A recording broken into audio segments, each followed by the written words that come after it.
대구시가 박정희 동상 건립의 근거가 될 조례안을 대구시의회에 제출하고 의회는 심사에 돌입했습니다. 그런데 심사 시작부터 대구시의회에서 비판의 목소리가 나오고 논란 속에 조례안 통과 여부가 주목됩니다. 남구가 경찰 등 유관기관과 합동으로 교통안전협의체를 본격 가동해 주민 불편을 야기하는 각종 교통안전 위협 요인 제거에 나섭니다.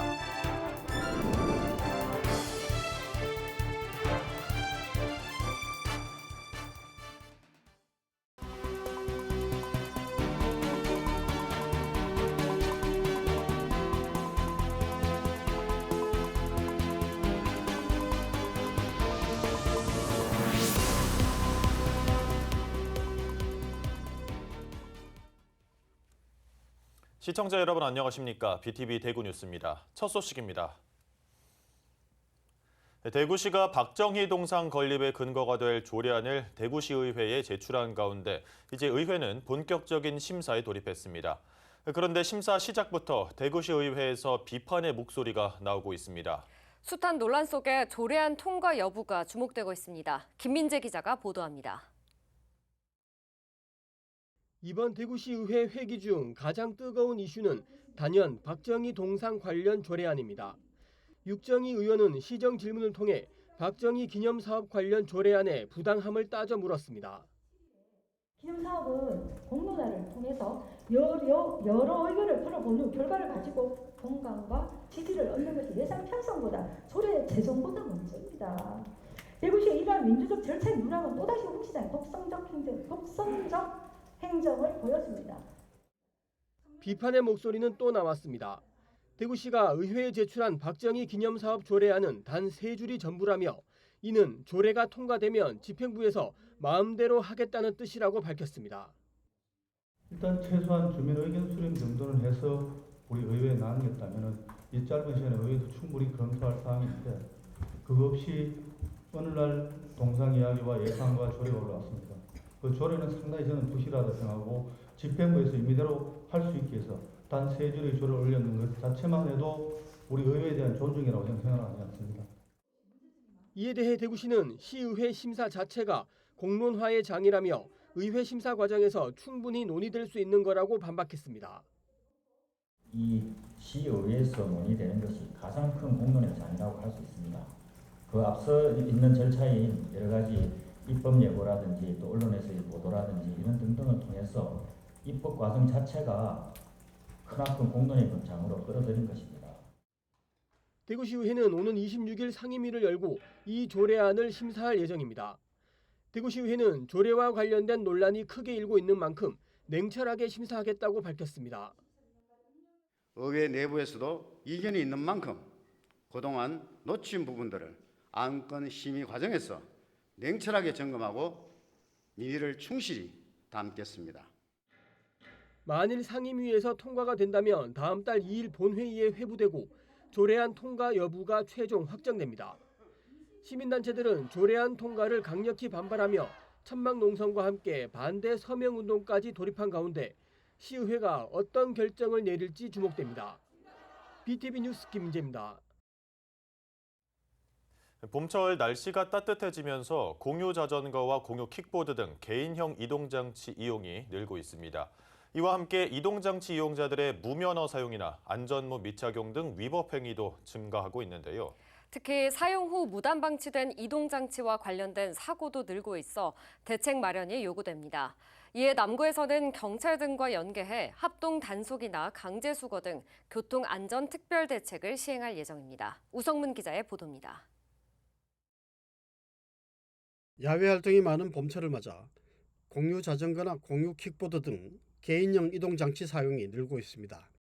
무면허, 안전모 미착용, 2인 이상 탑승 등 도로교통법 위반 사례나 무단 방치로 인한 주민 불편 민원도 증가하는 추세. 대구 지역에선 7개 업체가 9,430대의 개인형 이동장치를 운영 중인데 관련 교통사고 건수는 2021년 104건에서 2022년과 지난해에는 각각 152건과 145건으로 급증했습니다. 이에 남구는 남부경찰서, 교통공단 등 유관기관과 합동으로 개인형 이동장치, 오토바이 등에 대한 위법행위 단속과 계도에 나서기로 했습니다. 특히 주정차 금지구역이나 반납 금지구역 등에 장시간 무단으로 방치돼 보행자 통행에 불편을 주는 공유 자전거와 공유 킥보드는 강제 수거합니다. 지정된 장소에 반드시 세워놔야 되는 것도 아무 곳에나 사실 넘어뜨려 놓거나 그 세워놓은 상태에서 애들이나 또 노약자들이 뭐 횡단하면서 또 다치는 경우도 있고 사고가 많아서 우리 구에서 나서서 또 경찰과 함께 우리가 치워드릴 수 있는 그런 준비를 하고 있습니다.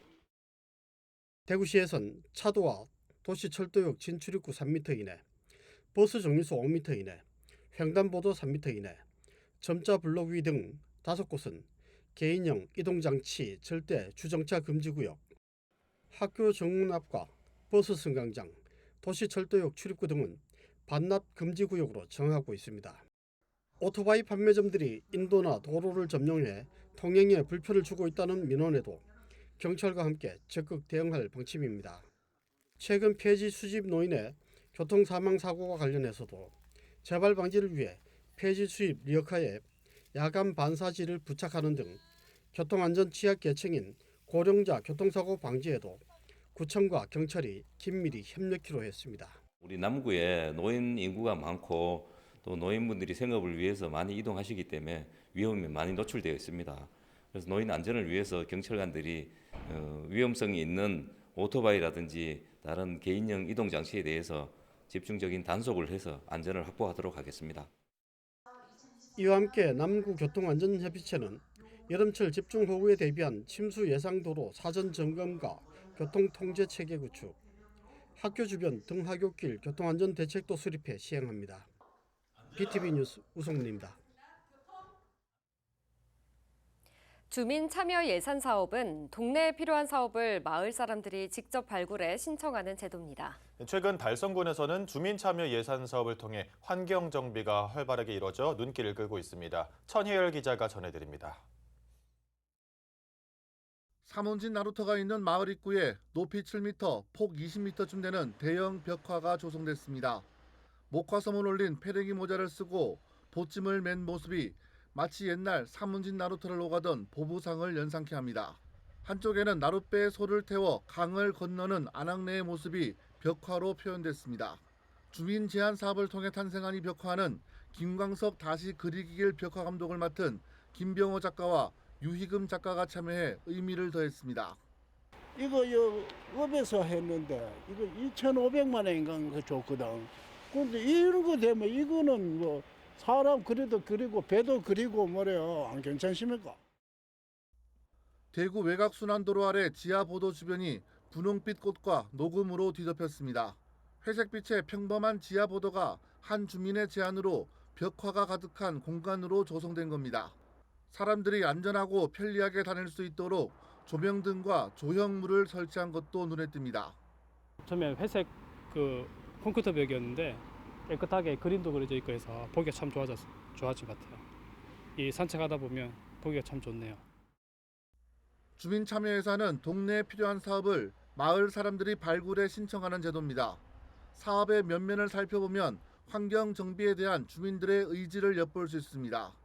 주민이 체감할 수 있는 생활 밀착형 사업들이 많은 호응을 얻고 있는 가운데 달성군은 올해 79개 사업에 주민 참여 예산 28억 원을 투입할 예정입니다. BTV 뉴스 천혜열입니다.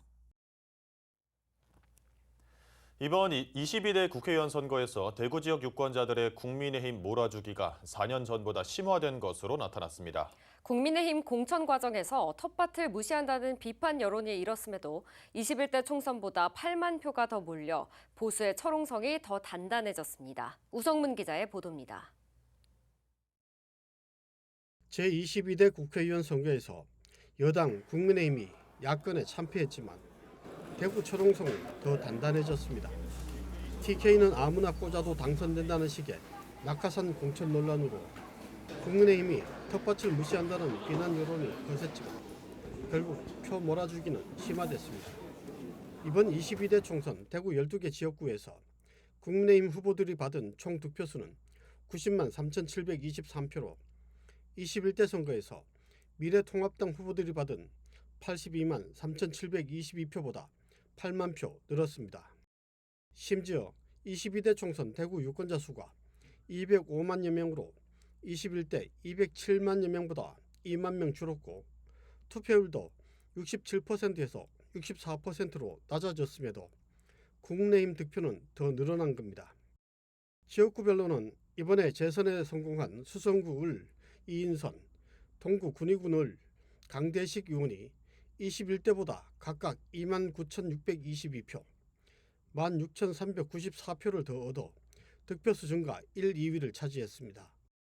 반면 공천 취소 논란이 일었던 도태우 무소속 후보와 민주당 호소 후보, 국민의힘 김기웅 후보 3자 대결을 벌인 중구 남구에서는 국민의힘 득표수가 14,090표 줄어 감소폭이 가장 컸습니다.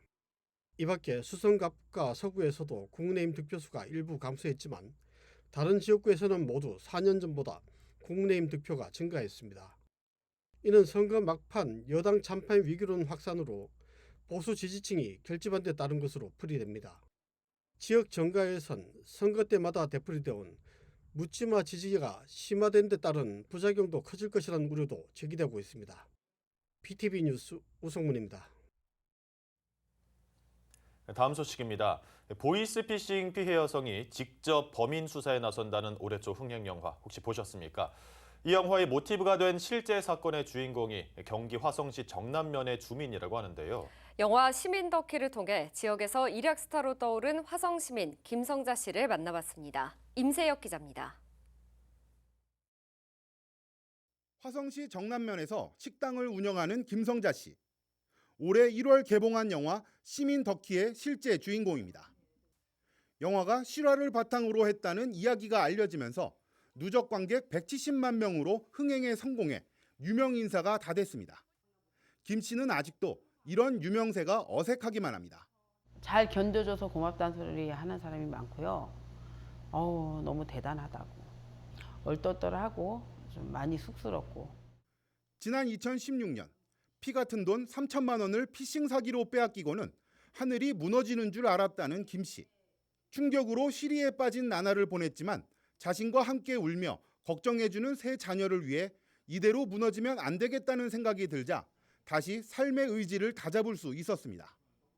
애들이 울면서 맨날 엄마 걱정하니까 또 엄마로서 그러면 안 되니까 애들 때문에도 힘을 받아야 되니까 그냥 어떻게 하든 잡아야 되고 용기를 내야 되겠다 그런 생각이 가장 컸죠. 김 씨는 각고의 노력을 통해 피싱 범죄단에 대한 정보들을 입수했고 이는 경찰이 검거에 성공하는 데 큰 역할까지 했지만 정작 사기당한 돈을 되찾지도 큰 포상금을 받지도 못했습니다.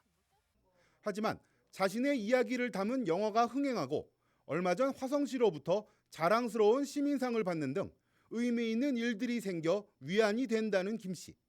국민들이 보이스피싱을 항상 경계하고 또 경계했으면 한다는 김 씨는 만약 주변에 피해 이웃이 생길 경우 함께 울어준다면 이웃에게는 다시 일어설 수 있는 큰 힘이 될 것이라고 말했습니다. 주위에 어떤 사람이 나한테 나 이런 일을 당해서 힘들어하면은 물이라도 한 잔 마시면서 얘기를 해주면 그 사람이 살 수 있는 굉장한 원동력이 생기니까 내가 안 당했다고 외면하지 말고 용기와 희망을 줬으면 좋겠어요. 저도 그렇게 살고 싶고 이제는.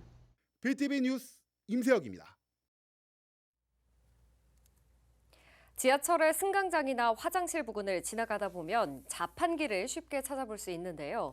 필요할 때 수시로 사용할 수 있어서 편리하지만 시각장애인들에게는 큰 장벽으로 남아있는 게 현실입니다. 어떤 어려움이 있는지 강현준 기자가 취재했습니다. 지하철역 화장실 부근에 설치된 자판기. 이동 중 위생용품, 반창고, 휴지 등의 구급 물품이 필요한 급박한 순간 발길이 닿는 곳입니다. 일주일 대부분 지하철을 이용하는 시각장애인 송민섭 씨. 형체를 구분할 정도의 흐릿한 시야로 자판기 앞에 섭니다. 마주한 건 정체를 알 수 없는 버튼들.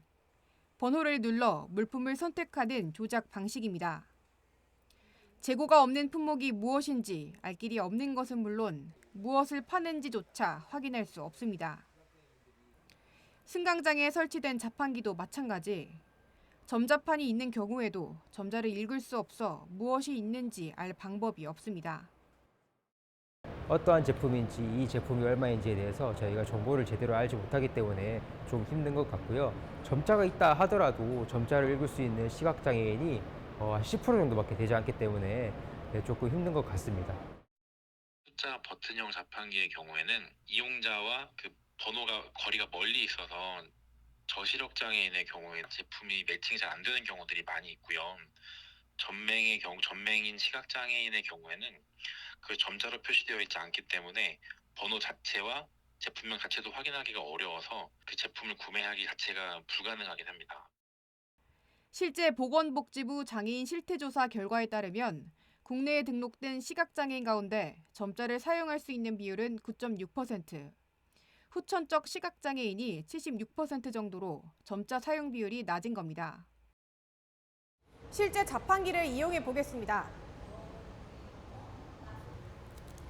이렇게 평소 불편 없이 이용할 수 있는 자판기이기 때문에 무심코 지나칠 수 있지만 시각장애인들이 이용하기 힘든 현실입니다.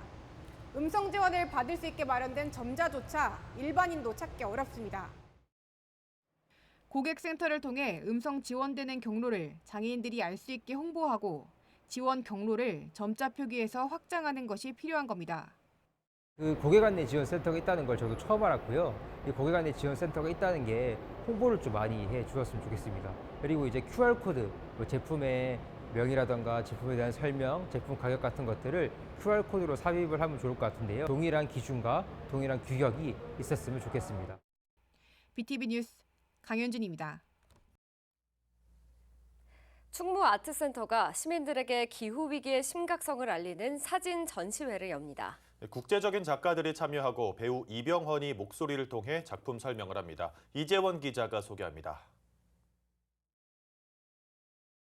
아프리카 케냐의 한 마을에서 지구상에 단 2마리밖에 남지 않은 북부 흰 코뿔소와 원주민들이 안개 속을 헤맵니다. 기후변화로 삶의 터전을 잃은 사람과 동물의 처지를 사진으로 표현했습니다. 장난감 등 우리가 일상에서 사용하는 플라스틱. 작가는 직접 해양에서 수집한 플라스틱 쓰레기가 바다를 점령한 모습을 표현했습니다. 인도네시아 보르네오 섬에서 불법으로 금을 채굴하는 모습을 항공에서 수직으로 잡았습니다. 인간의 이기심이 지구에 상처를 내는 모습을 보여주는 현실입니다. 충무아트센터가 기후 환경 변화를 주제로 한 컴패션 투디 어스전을 갖습니다. 환경 문제를 다루는 국제적인 작가 5명이 동참했습니다. 작품 설명은 배우 이병헌 씨가 목소리를 통해 전합니다. 사진을 가지고 예술을 가지고 할 수 있는 게 뭘까? 아마 지금은 가장 기후 환경 문제가 아닐까. 여러 가지 사회적 문제가 많이 있죠. 저출산 문제도 있고 고령화 문제도 그렇지만은 예술과 가장 밀접하고 또 우리 시민들과 국민들과 소통할 수 있는 게 기후 환경이 아닐까. 해당 전시는 오는 9월 8일까지 이어지며 리모델링을 통해 탄생한 충무 아트센터 갤러리 신당에서 만나볼 수 있습니다. BTV 뉴스 이재원입니다.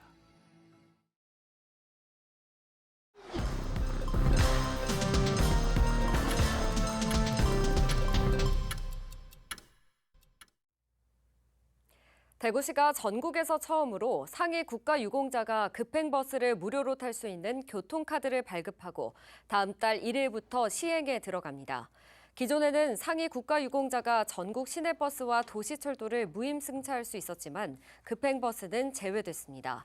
상위 국가유공자용 어르신 급행무임 교통카드는 가까운 행정복지센터를 방문하면 즉시 발급받을 수 있습니다. 남구 일사천리 복지기동단에 지역 소상공인들의 재능기부 참여가 이어지고 있습니다. 남구는 23일 구청회의실에서 일사천리 복지기동단 재능기부자 간담회를 갖고 재능기부에 새롭게 참여하는 18개 소상공인 설비업체 대표들에게 현판을 전달했습니다. 남구 일사천리 복지기동단은 우리 마을 문제는 우리가 해결이라는 슬로건으로 주거환경 개선 사업, 위기가구 발굴, 돌봄 사업 및 자원봉사를 통해 주민의 힘으로 이웃의 어려움을 해결하는 현장 중심의 위기 대응 활동을 펼치고 있습니다. 2024 두류 문화 한마당 행사가 오는 27일 대구시 신청사 부지에서 열립니다. 2016년부터 시작한 두류 문화 한마당은 우리나라 전통 문화를 체험할 수 있는 기회를 제공함으로써 시민들에게 특별하고 소중한 추억을 선사하는 행사입니다.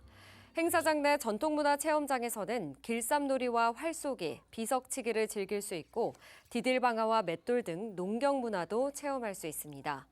풍물놀이와 비보이, 버스킹 공연이 예정돼 있으며 특히 지난해 어린이들의 인기를 끌었던 소 달구지 탑승 체험도 할 수 있습니다.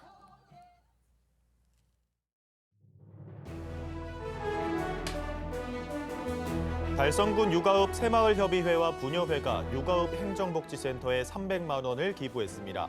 지난달 열린 달창짓길 벚꽃축제에서 먹거리 타운을 운영하며 발생한 수익금 전액이라고 밝혔습니다.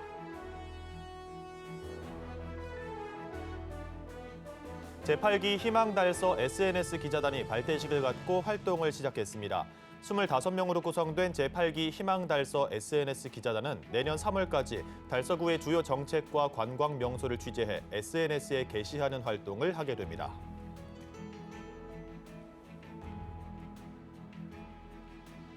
남구청이 민선 8기 후반기 조직 개편을 단행하고 7월부터 시행에 들어갑니다.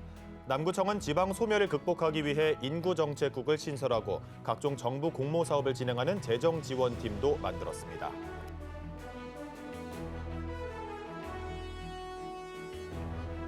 서구청이 상리 자전거 교통안전교육장을 재정비했습니다.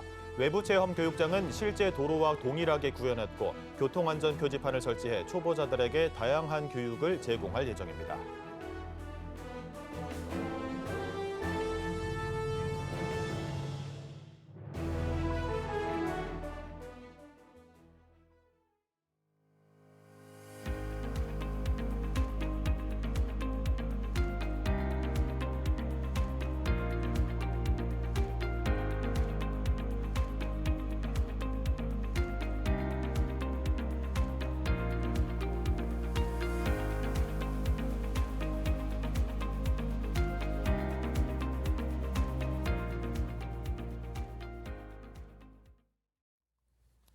며칠 동안 비가 내리고 또 아침 저녁으로 쌀쌀한 날씨가 이어지고 있습니다.